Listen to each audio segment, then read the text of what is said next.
Oh, guys, ganda tanghali. Andito na naman po kami sa Atimonan.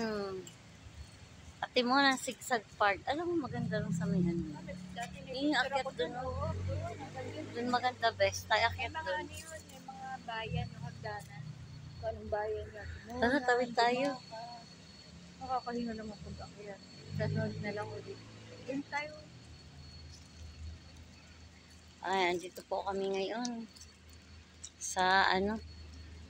Sa Atimonan Park.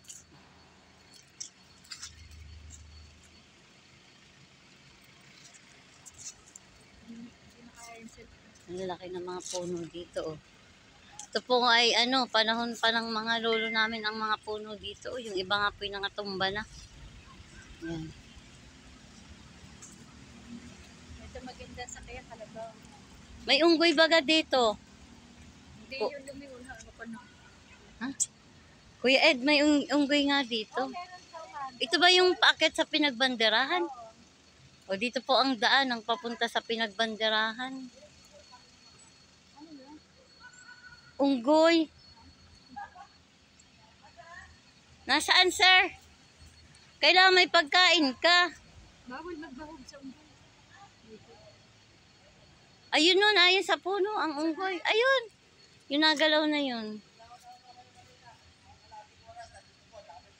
Oh! So, sa umaga alam ko dito.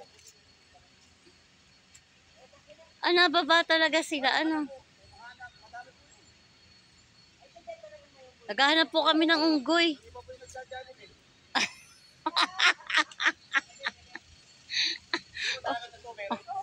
Okay ka, sir, ha? Ibang unggoy nagja-Jollibee pa, ha?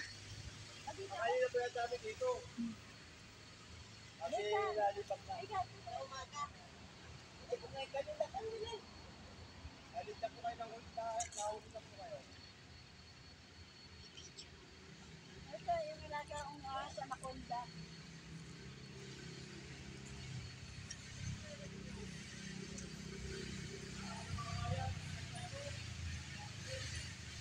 Ayun si Edwin.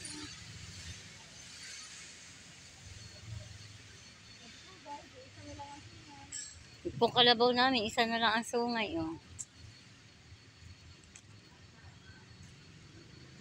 Dati dyan, bilihan ng buko ito. Nawala na.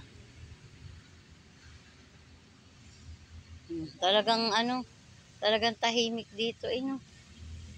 May kuweba pa, oh.